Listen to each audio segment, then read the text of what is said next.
boa tarde. Estamos iniciando aqui um programa Café com a Câmara. Eu sou Patrícia Ormarte, da Câmara de Arbitragem, Conciliação e Mediação de Guarulhos, e hoje nosso convidado para o programa é o Dr. Wellington de Oliveira. Boa tarde, doutor. Boa tarde, Patrícia. É um prazer enorme estar aqui com você nesta tarde, podendo falar sobre arbitragem e sobre mediação. Dr. Wellington, a Câmara que o senhor tem chama Tribunal de Arbitragem e Justiça. Isso. É o Tribunal Arbitral de Justiça, né? TAJ. Fundamos em 2014, temos algumas filiais aí pelo Brasil e trabalhamos de maneira intensa no sentido de ampliar os trabalhos em questão da arbitragem, em favor da arbitragem, da mediação e conciliação. Vamos falar de dois temas um pouco novos e alguns até polêmicos, que seriam o inventário e depois o uso capião por arbitragem? Muito bem. Sim, podemos falar. Como que funciona hoje? A gente pode fazer um inventário por arbitragem, né? Antes de a gente entrar no detalhe do inventário, você poderia resumidamente explicar para a pessoa que não conhece o que é uma arbitragem, a comparação que a gente tem com o próprio juiz, que a gente chama de togado, né? Muito bem, sim. Olha, a arbitragem ela é muito ampla, né? E para tentar falar aqui de maneira bem resumida, a arbitragem ela é uma forma de resolver conflitos da sociedade em geral. As regras são que as pessoas envolvidas na arbitragem sejam maiores e capazes. Também, na arbitragem, as pessoas têm que ter a consciência de que quem decide é um terceiro, né? Ou seja, o árbitro ou juiz arbitral, como eu costumo dizer, porque quando se fala árbitro, as pessoas me perguntam, mas é árbitro de futebol, de vôlei, como que é? Do esporte? Exato. Então, ficou associado o nome árbitro com alguém que apita jogos, né, no esporte. Já quando se fala juiz arbitral, dá a conotação de alguém que realmente trabalha com a justiça, que entendo eu que o nosso trabalho tem mais a ver com a justiça do que com o esporte, propriamente dito. Então, as pessoas sendo maiores e capazes, elas optarem pela arbitragem, a arbitragem oferece algumas vantagens. Dentre elas, a celeridade, né? Porque sabemos que o Poder Judiciário hoje, ele acumulou muitos processos. E um processo judicial, ele é moroso, cansativo, e além de muita formalidade, né? Já a arbitragem, ela é rápida, porque as câmaras não têm muitos processos, mas elas podem ter 50 árbitros, 100 árbitros, né, ou 100 juízes arbitrais, trabalhando em prol de resolver essas causas. Já o judiciário tem um número limitado de juízes, porque o aparato do Poder Judiciário é caro, né, não dá para ampliar muito a condição de trabalho, né, ou melhor, fornecer muito mais pessoas ou colegiado de juízes para poder atender todas as causas da sociedade. Então, acaba perecendo o direito no Poder Judiciário por conta da demora. A arbitragem, ao contrário, é muito rápida, tem a mesma eficácia, né, que a decisão proferida, prolatada no Poder Judiciário. Então, é seguro, né, juridicamente falando, tem condições da pessoa resolver rápido e a segurança que o Judiciário oferece. A arbitragem é um instituto relativamente novo no Brasil, porque vem de 96 a lei que restabelece a arbitragem, mas ainda há necessidade de uma difusão desse conceito. Mas, embora seja nova a lei, né, relativamente nova, de 96, a arbitragem vem sendo usada desde a época dos romanos. Então, a arbitragem não é um instituto novo. Assim, a lei de arbitragem que legaliza o método é nova. E só para ratificar o que você falou, uma sentença arbitral, ela tem o mesmo peso que uma sentença de um juiz que eu chamo de togado, que é aquele juiz do fórum, e ela tem outro diferencial, ela não pode ser recorrida, quer dizer, ela é como se fosse uma sentença transitada em julgado, porque ela não pode ser recorrida, né? Ela Isso. pode ser anulada se houver algum erro, mas você não pode recorrer. Então, isso é um diferencial também. Quer dizer, ela sai rápido e uma vez que ela sai, as pessoas não podem também recorrer como é o normal no procedimento que você vai para a primeira instância, segunda instância. Isso não ocorre na arbitragem, né? Isso. Olha, como eu disse, a sentença arbitral tem o mesmo efeito, né? O mesmo peso, a mesma violência de uma sentença prolatada, proferida no Poder Judiciário. A diferença é que a sentença do Poder Judiciário, ela tem inúmeros tipos de recursos, né? Agravo, enfim, embargos, declaração e por aí vai.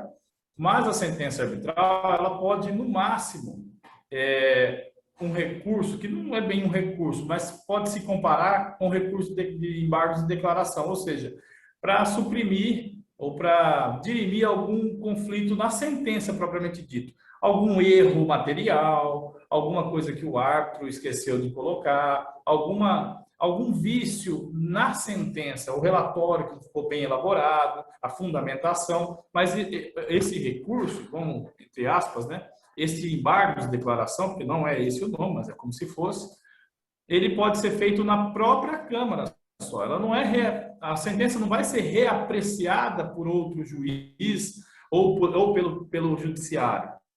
A sentença, ela, como a senhora falou, a sentença ela é irrecorrível. Eu costumo dizer que é como se fosse uma sentença de um ministro do Supremo Tribunal Federal.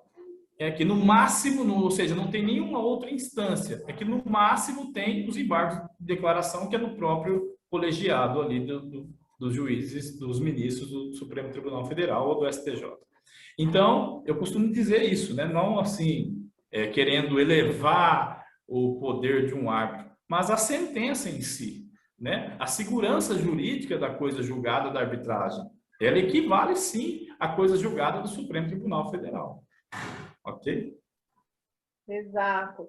Bom, agora com essa primeira introdução do que é arbitragem, vamos passar para a parte do inventário. Então, o inventário hoje é possível fazer por arbitragem e como que fica, já perguntando, e como que fica a parte dos tributos, do ITMCD, você consegue fazer também? Quer dizer, a pessoa leva a carta-sentença da arbitragem e já é possível também na Secretaria da Receita fazer o parcelamento, enfim. Você consegue fazer, você vai no, vamos supor, se tiver imóveis, você consegue ir no cartório ou ainda existe toda uma dúvida e você tem que apresentar no cartório, na secretaria, dar toda uma explicação sobre a carta-sentença feita por arbitragem para inventário, né? Uhum. Bom, o inventário, quando nós iniciamos o TAJ, a gente nem sonhava com a realização de um inventário através da Câmara, né? Pois se falava muito em dirimir conflitos empresariais, questões de vizinhança, enfim. Mas, lendo e aprofundando mais sobre arbitragem, nós descobrimos que, por exemplo, George Washington, né, no seu testamento, elegeu a arbitragem como cláusula compromissória para dirimir as questões dos herdeiros. Então, veja só o prestígio, né, da arbitragem. Então, nós começamos a falar, poxa, vamos trabalhar nessa, né? E hoje, inclusive, a doutrina favorece para que se use da arbitragem para dirimir questões de inventário. Então, as partes, sendo maiores e capazes, né, não tendo nenhum menor envolvido, podem sim, né, quando for dividir, né, o patrimônio que herdaram, elas podem fazer isso pela arbitragem. É lógico, tem que se recolher o ITCMD, mas isso hoje é tudo online. Nós acessamos o site da Fazenda Pública, conseguimos lá gerar, conforme o quinhão de cada um, né, a cota parte de cada um, os impostos de ITCMD relativos àquele quinhão, relativos àquela cota parte. A parte imprime, nós mesmos conseguimos imprimir os boletos, entregamos as partes, elas recolhem o ITCMD, trazem comprovante, se elas vão parcelar ou não, pode ser com elas. Após isso, fazemos a homologação. na Fazenda Pública Estadual. Então, com a homologação da Fazenda Pública Estadual, o árbitro pode, então, instruir o processo, né, como se fosse um processo judicial. O árbitro tem todo o poder para instruir um processo, e, ao final, proferir a sentença, dividindo, né, a quota-parte entre os herdeiros. Uma vez dividida a quota-parte, como, por exemplo, se for um valor que está no banco. O banco, por exemplo, né, Caixa Econômica, Bradesco, enfim, todos os bancos, o falecido tinha lá uma conta corrente ou uma conta poupança. A sentença nossa, ainda nós não conseguimos liberar esse valor através da sentença diretamente ao banco. O que nós fazemos? Uma cooperação com o Poder Judiciário, já foram feitas várias cooperações, conforme o artigo 22C da Lei 9.307, de arbitragem, né? E com essa cooperação, o juiz, então, determina o levantamento do valor ali depositado nos moldes decretados pelo árbitro. Perfeito. Então, dessa parte se resolve. O cartório. Nós somos a primeira Câmara do Brasil a registrar o inventário de imóveis, né, o registro do imóvel para os herdeiros através de uma sentença arbitral. É fato que no começo nós tivemos dificuldades, né, os cartórios criaram um pouco de resistência, talvez por não conhecerem muito bem o Instituto da Arbitragem. Então, tivemos óbice, sim, por parte dos cartórios no início. Mas hoje, graças a Deus, em várias cidades, como as câmaras arbitrais são itinerantes, nós já registramos sentença, né, dissolvendo o patrimônio entre os herdeiros, em vários cartórios de registro de imóveis de várias cidades. Nós somos o primeiro a registrar. Teve inclusive, numa cidade, aliás, foi na cidade de Ribeirão Preto mesmo, que segundo o cartório de registro civil, por exemplo, nós tivemos um pouco mais de dificuldade, tivemos que pedir cooperação para o juiz corregedor da vara de Ribeirão Preto. Então, este, por sua vez, determinou que o cartório cumprisse aquilo que estava na sentença. Então, hoje, já são casos de fato, né? Ou seja, não há mais por que haver conflito nesse sentido quanto ao inventário realizado através da arbitragem. Então, as câmaras que já trabalham com outros tipos de processo, eu aconselho a partirem para esse nicho, né, de mercado aí, para as câmaras, porque nós já abrimos caminho, os cartórios registram as sentenças. Evidentemente que tem que ser seguido todo o trâmite processual correto, né? Sim. Recolher ITCMD, cláusula compromissória ou compromisso arbitral entre as partes maiores e capazes. Deve haver as audiências, ouvir as partes e, por final, o árbitro decretar a quota-parte de cada um através da sentença.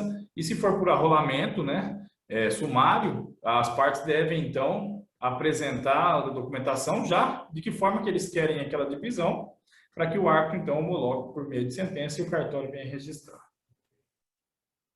Ok?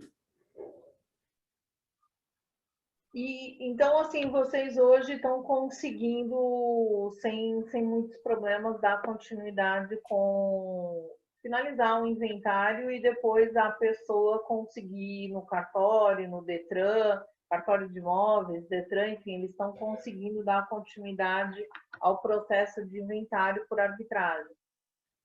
Sim, e graças a Deus, sem mais ficar pedindo a cooperação do Poder Judiciário. Eu digo isso porque, já que a arbitragem é um instituto para desafogar o Poder Judiciário, de que valeria se toda vez que o árbitro precisa que seja cumprida uma determinação que ele, né, na sua sentença, se toda vez ele necessitar de um juiz togado do Estado para poder fazer valer aquilo que ele decidiu, de novo, volta a acumular pedidos e processos no Poder Judiciário, porque a carta arbitral é um processo. Exato. Então, é melhor que seja dessa forma como tem sido feito. Como nós temos um sistema online, o cartório entra com senha, login e senha no nosso sistema, ele tem lá todo o acesso aos autos, E ali, se falta alguma coisa, se tiver algum problema, alguma certidão que faltou, enfim, do INSS, por exemplo, eles podem ali mesmo, no processo, solicitar e a Câmara, por sua vez, vai providenciar para que haja o registro sem a necessidade da cooperação do Poder Judiciário, respeitando, evidentemente, o rol, né, de registro público, das exigências do rol de registro público e também o devido processo legal pela arbitragem. Então, aqui é mais uma notícia para as pessoas que a gente vem falando isso também, que você pode fazer seu inventário, procure uma câmara de arbitragem, é muito mais rápido, é muito mais célere, né? E como o nosso colega acabou de explicar, eles já estão fazendo. Aqui na Câmara nós fizemos 3 inventários já para a cidade de Guarulhos, mas a gente sentiu esses problemas que você estava falando justamente. No começo é difícil, os cartórios não conhecem, à medida que o Detran também não conhecia. Então, à medida que a gente vai avançando, eles vão se adaptando a essa nova realidade, né? Isso. Eu acho justo, né, os órgãos públicos ou privados a serviço do Estado endurecerem um pouco no começo. Eu acho legítimo. Por quê? Hoje, qualquer pessoa pode ser árbitro, né? Desde que ela seja maior e capaz, ela pode ser árbitro. Mas será que ela está qualificada para ser árbitro? Será que aquela Câmara tem idoneidade suficiente para processar, instruir um processo, por exemplo, para dividir o quinhão, né, a cota parte de cada um dos herdeiros, sem que haja interesse na causa, enfim.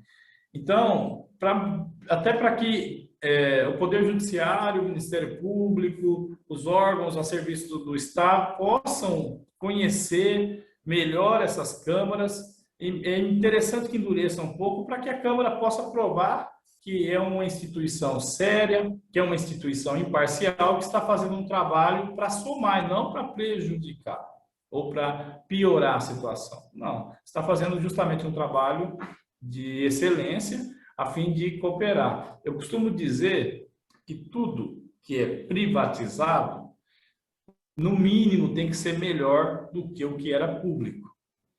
Então, a justiça privada, né, porque a nossa atividade é jurisdicional e é reconhecido hoje pela maioria dos juristas, né, a doutrina reconhece a arbitragem como uma atividade jurisdicional de capacidade de instruir qualquer processo relativo ao direito patrimonial disponível e, além de tudo, uma atividade publicista. Eu entendo que nós temos que oferecer um serviço de excelência, de confiança com total segurança.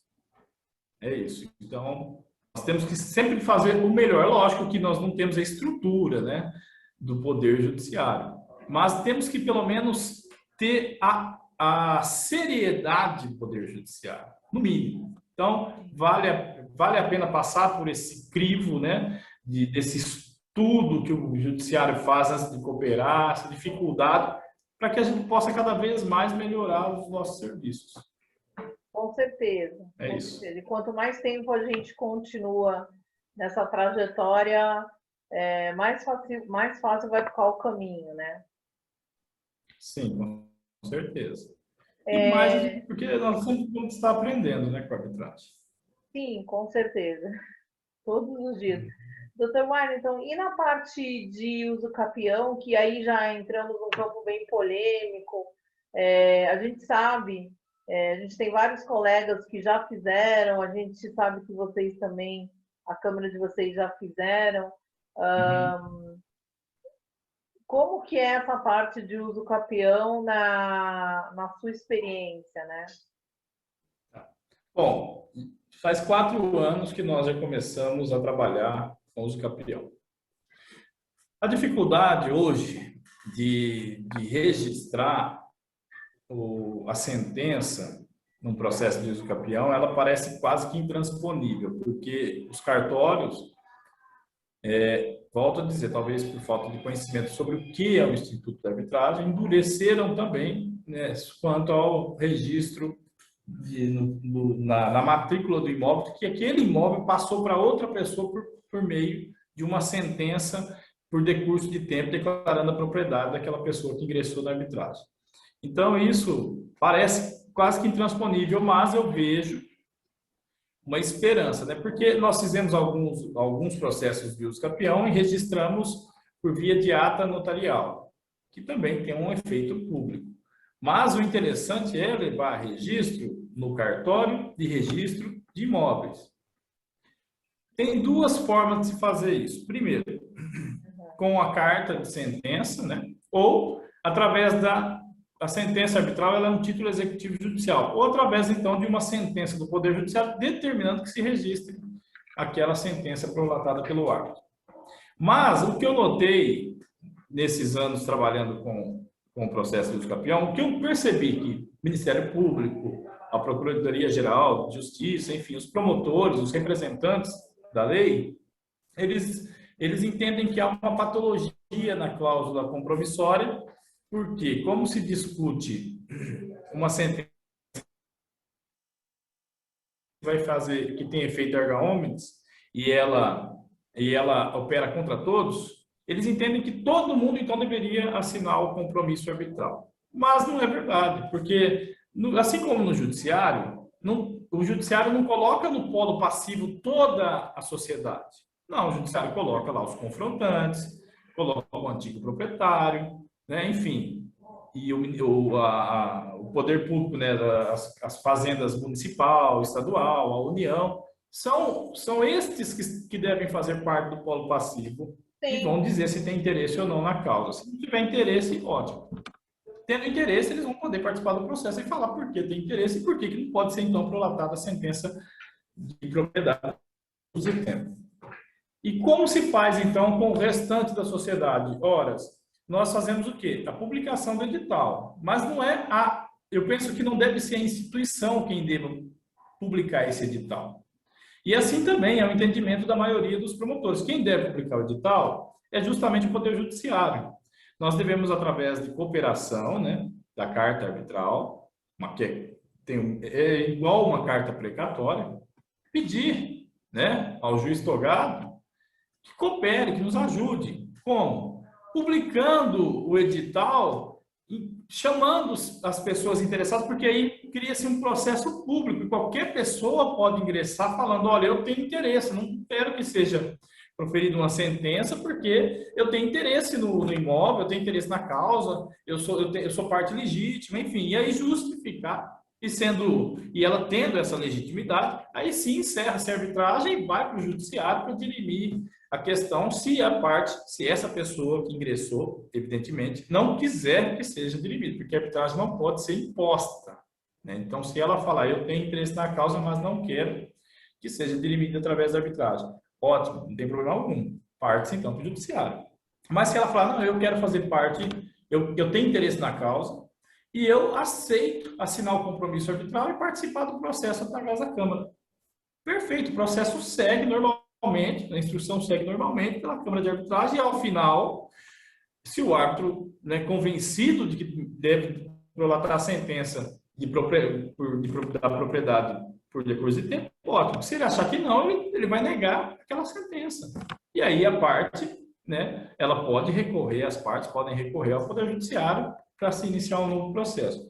Então, não há, nem no judiciário, nem nos cartórios, os cartórios também realizam, né, o processo de uso campeão. Imagine, se todo mundo tem que fazer parte do processo na Câmara de Arbitragem, também deveriam participar na ata notarial, onde se fazem a escritura por meio da uso campeão extrajudicial. Se fosse assim, toda a sociedade deveria assinar uma escritura também feita na uso campeão extrajudicial do cartório.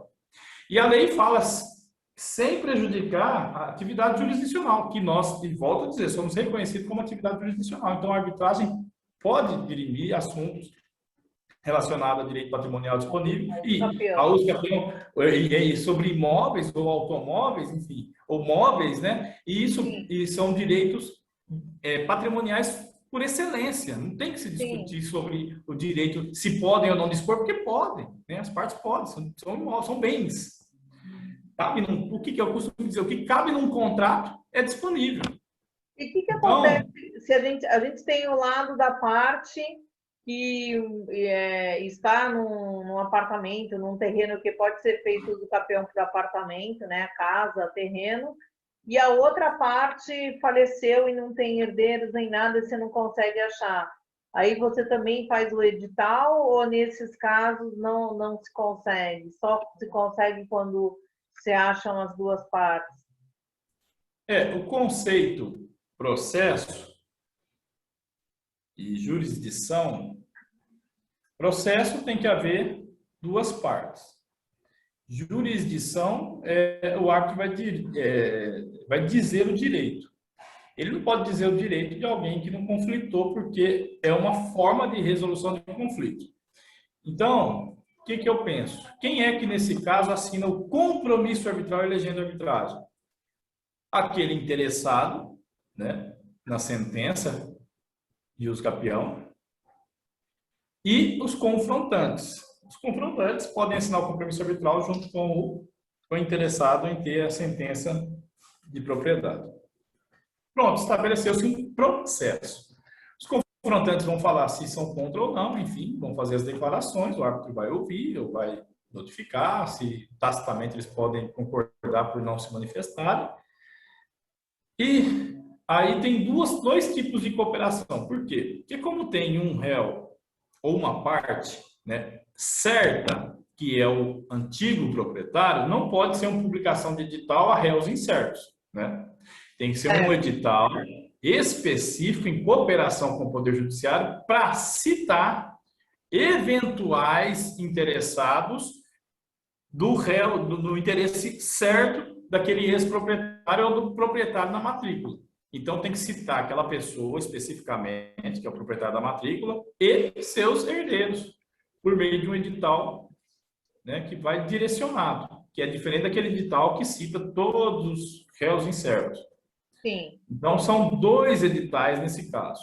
E os dois Exato. devem ser feitos através da cooperação com o Poder Judiciário. Esse é o meu entendimento, ok? Um por causa que a parte não é encontrada e a outra por causa do Sim, requisito do erga omnes. isso. São dois tipos de editais que, ao meu ver, são diferentes. Vamos falar assim, o processo foi maravilhoso, se fez todos os editais, se fizeram toda a documentação, porque tem o descritivo do terreno, do imóvel, enfim. Está tudo certo e saiu a sentença. Uma vez que sai a sentença, para fazer o registro no imóvel, aí a Câmara emite a carta-sentença. Com essa carta-sentença levada no cartório, e aí o cartório pode pedir outras documentações, mas com essa carta-sentença seria o começo do contato com o cartório de imóveis, vamos supor, se for um imóvel. Sim. Na verdade, são as duas coisas, né? Porque a sentença deve haver, né? O que extingue o processo é a sentença proferida pelo árbitro. Então, tem a sentença, pode ser registrada num cartório de notas, enfim. Então, a sentença deve ser proferida sempre. Não dá para proferir carta de sentença. A carta de sentença é o meio de comunicar a sentença, é uma carta comunicando a sentença para o cartório. E o cartório, com a carta de sentença, porque é endereçada a ele, ele vai, então, registrar aquela sentença na matrícula, passando a propriedade para o interessado. Quando o cartório se nega a fazer primeiro, eu penso que deve usar de todas as vias extrajudiciais, volto a dizer, para evitar acúmulo de processo no Poder Judiciário, ou seja, ele tem que ser levado ao cartório para a suscitação da dúvida. E ele, então, procurar o juiz corregedor para poder dirimir aquela questão entre o cartório e a Câmara. Certo. Digamos que o juiz corregedor... A gente falou a mesma coisa, uma vez que você faz a sentença, depois você emite a carta-sentença para a pessoa começar a entrar em contato com o cartório ou com o órgão que seja necessário, né? Isso. E o interessante, na hora de suscitar a dúvida, é colocar para o juiz corregedor o seguinte: a dúvida não é só se o cartório pode ou não pode registrar a sentença, mas se também no procedimento, no processo, na instrução do ato, houve algum vício, né? Uma planta, se está errada, alguma coisa, para o cartório já se manifestar nesse sentido, se falta algum documento. Por quê? Se houver necessidade de ingressar com processo judicial ou um mandado de segurança, para que seja cumprida a determinação do árbitro, primeira coisa que o árbitro tem que ter certeza é que aquele processo está impecável. Seguiram, né, de forma subsidiária tudo que manda o CPC. Então, tendo essa característica de um processo irretocável, imaculado, vamos dizer assim, aí sim se discute a eficácia daquela sentença. Por quê?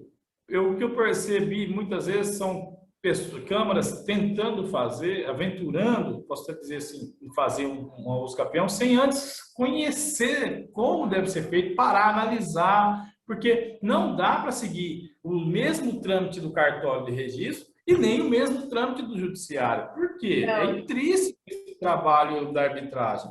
Sim. Ele é diferenciado, então eu tenho que olhar onde estão os obstáculos, como derrubar isso, como resolver, e trabalhar em conjunto com o Poder Judiciário sempre, pedindo informações, instruções, cooperando, por ser justamente um instituto, ou pelo menos um processo novo para a arbitragem, que é o uso campeão. Mas entendo que é perfeitamente cabível.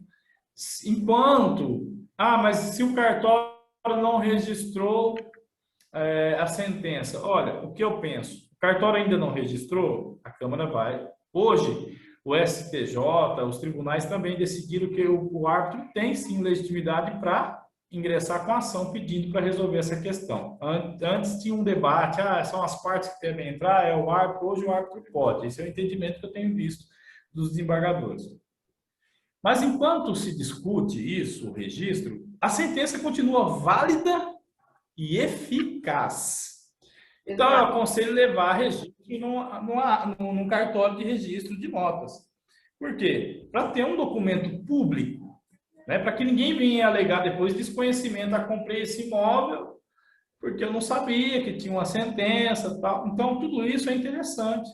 E penso eu que os cartórios, no mínimo, até que se discuta o registro, façam a averbação desta ata, no cartório de nota, para constar, pelo menos, que está, né, que houve uma sentença arbitral e que a sentença declarou que aquela propriedade é de tal pessoa. Mas tem que ter o registro para configurar a propriedade. Mas tendo uma averbação, penso eu, que já traz uma certa segurança para que esse imóvel não seja objeto de um estelionato. Né? Porque um corretor vai puxar a matrícula do imóvel, a hora que ele vê que tem uma averbação de uma sentença arbitral, em trâmite, né? Correndo, é igual como se fosse uma penhora, né? O corregedor, o comprador, enfim, o interessado vai falar, peraí, deixa eu ver o que é isso. Então, no mínimo, tinha que ter isso, porque, volto a dizer, a sentença continua válida e eficaz, é um processo. Sim. Não pode reavaliar mérito. Então, está ali, deve ser feita alguma coisa nesse sentido. Nós estamos trabalhando para que seja feita dessa forma, mas eu acredito que esse ano ainda nós vamos registrar a sentença de uso campeão. Volto a dizer, o procedimento que a gente fazia não era o adequado, porque não tinha toda a experiência. Hoje nós temos um processo que eu posso chamar de perfeito, irretocável, com a cooperação do Estado, com a cooperação do Poder Judiciário, e que não vejo por que o cartório mais cria óbice em questão do registro da uso campeão feita através da arbitragem. Volto a dizer, se a Câmara fez o devido processo legal de arbitragem, não é porque o cartório está dificultando o registro que essa sentença é inválida, que a propriedade não é da pessoa, pois a sentença é válida e eficaz. Para ser anulada, só uma ação autônoma e com prazo decadencial de 90 dias. Se o cartório não quiser registrar, é uma coisa. O cartório falar que não valeu, que não tem efeito, é outra totalmente diferente. A sentença é outra coisa. Aí, para o cartório falar isso, ele tem que entrar com uma ação rescisória daquela sentença, ou anulatória, né, daquela sentença, para poder falar que aquela sentença não tem validade. Caso contrário, ninguém pode falar que aquela sentença não tem validade enquanto ela for válida e Tanto que o eficaz para aquele cartório, negócio jurídico. ele não vai geralmente ele não vai falar que a sentença não é válida. Eles tentam dar outros caminhos, mas eles não vão em cima que a sentença não é válida, né? Sim, e na verdade, eu acho que, até na ótica não é nem minha, mas na ótica dos procuradores, o que acontece? Dos procuradores públicos, acontece essa patologia na cláusula por conta que não é toda a sociedade que assina o compromisso arbitral. Mas, volto a dizer, com a cooperação do Poder Judiciário, olha, é um juiz de direito que está chamando os interessados igual num processo que correu no Poder Judiciário. Então, não sou eu, o doutor Wellington, não é o outro árbitro A, B, C, enfim, não. É quem tem poder de jurisdição ampla, que é um juiz togado. Então, ele está chamando, citando as partes a se manifestarem no prazo de 30 dias. Não se manifestar, perderam a oportunidade de discutir aquele processo. Aí vão ter que procurar um meio processual cabível aí, se futuramente, né, se atentarem àquela decisão. Então, volto a dizer, continua válido e eficaz, o cartório não pode dizer que não é válido. Eu já tive problema com o cartório, falou, não, esse processo não vale. Eu falei, opa, uma coisa é o cartório registrar, outra coisa é o cartório dizer que teve algum erro. Então, e a gente já tem em São Paulo 2 cartórios que fizeram registro. Um deles teve que pedir para o corregedor voltou para o cartório, dizendo que fazer o registro imediatamente, porque naquele caso era a carta-sentença que é levada lá, tem a mesma validade que uma carta-sentença de um juiz togado. Então, a própria corregedoria já respondeu para o cartório registrou, e tem outro caso que o cartório não, ele acabou fazendo o registro normalmente, né? Sem precisar ir para a corregedoria, né? E é o que eu penso que deve ser feito. Exatamente. Bom, é assim, volto a dizer, hoje, quem ganha é a sociedade. Uhum. E numa eventual negativa de um cartório, quem perde? A sociedade. Volto a dizer, a sentença é válida e eficaz. O desconhecimento público, né, do efeito daquela sentença, da validade daquela sentença, só prejudica a sociedade. Sim. Não, e com certeza os cartórios sabem, é que existe ainda um problema mais de querer fazer do que a sentença ser válida não, ou o procedimento está errado, porque o que a gente vê é isso, eles não vão analisar se o procedimento está errado ou a sentença tem validade, eles tentam usar outro subterfúgio para não dar para não fazer o registro. Mas eles não vão para essa parte porque eles sabem que está correto. Geralmente a gente toma muito cuidado no procedimento justamente para não deixar essa brecha, né? Mas eu imagino que já existem vários registros no Brasil feitos. São Paulo, a cidade de São Paulo tem 2 cartórios que já fizeram. Então eu imagino que é uma coisa que já não vai ter volta, é uma coisa só de mais um tempo, até que todos os cartórios tenham isso já como uma norma normal, né? Eu entendo que os cartórios devem tomar um certo cuidado e até deveria ter uma lei complementar aí da arbitragem, dedicando a esse tema. Por exemplo, exigir um tempo, exigir que seja feita somente através da arbitragem institucional, não a arbitragem ad hoc, né? Mas deve ser feito por uma arbitragem institucional, que deve haver cooperação, enfim, alguns critérios. Mas, volto a dizer, precisa sim da publicidade ao efeito da sentença.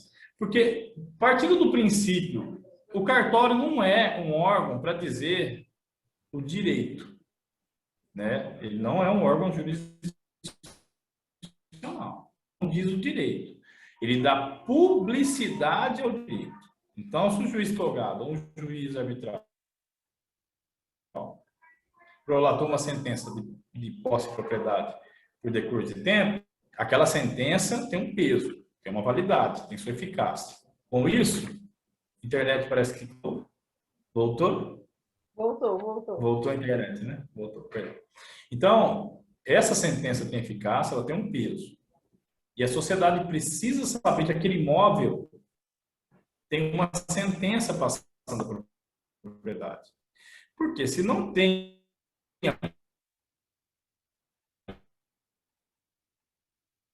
publicidade no cartório, veja o motivo do dono, porque faz 10 anos que o João mora lá e tem a posse e a propriedade. E uma sentença de um juiz arbitral declarando, que é uma sentença declaratória de direito, não é uma sentença constitutiva. Declarou o direito. Aí o João, sabendo que a matrícula ali, vende esse imóvel. Poxa, mas e aí o tempo? Vai não sabe de nada e vai entrar numa demanda judicial e vai perder.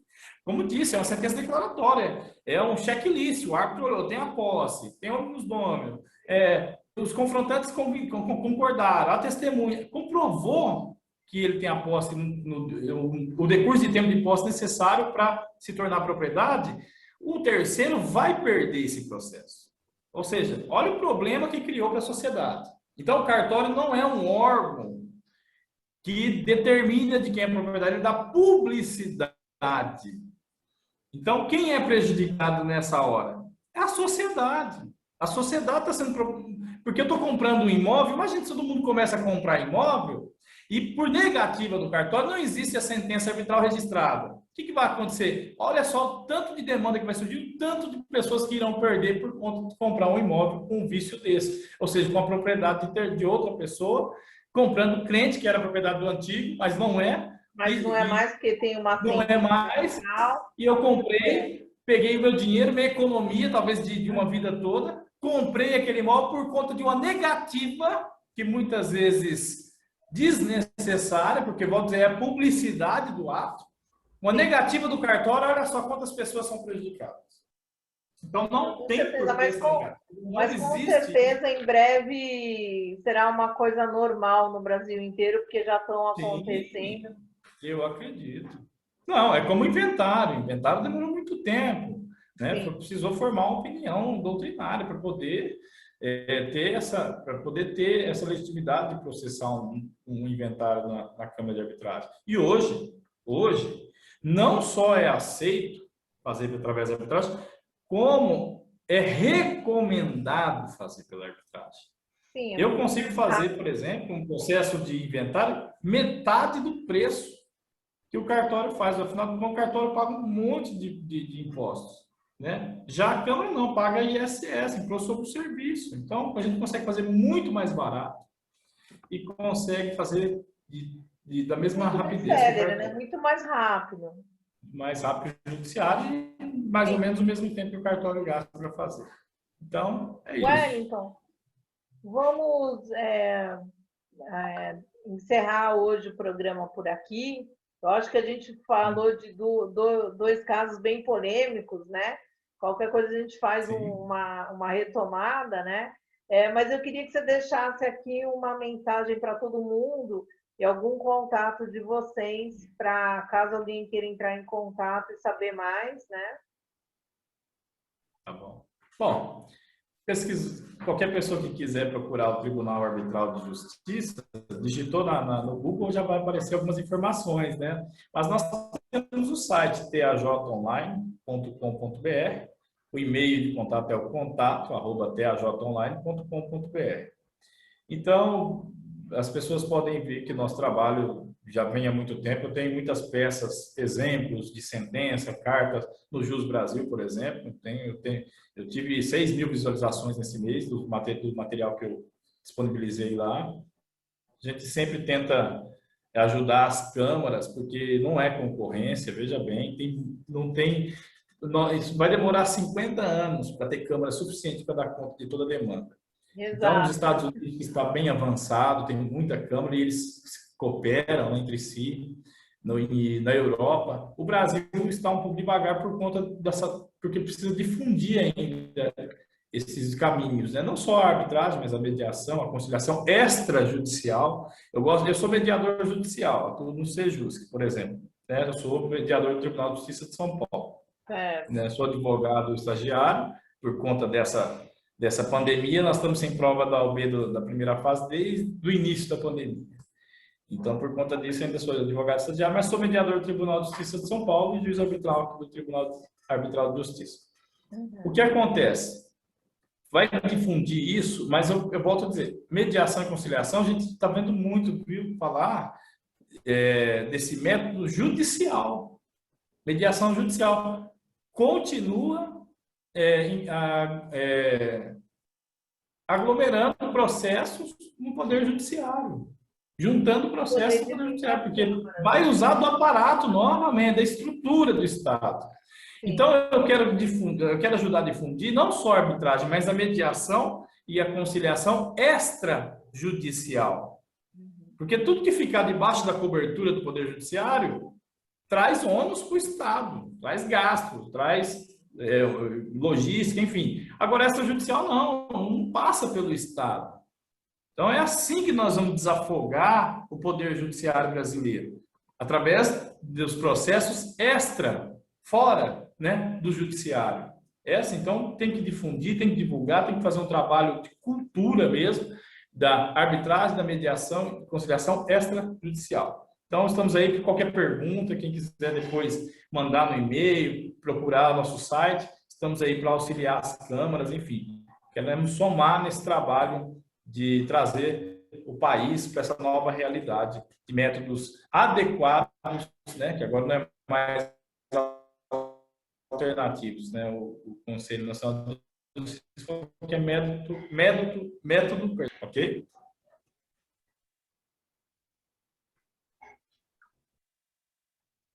Doutor Wellington, muito obrigada pela sua participação no programa de hoje. E eu estou encerrando aqui mais um programa Café com a Câmara. Obrigada.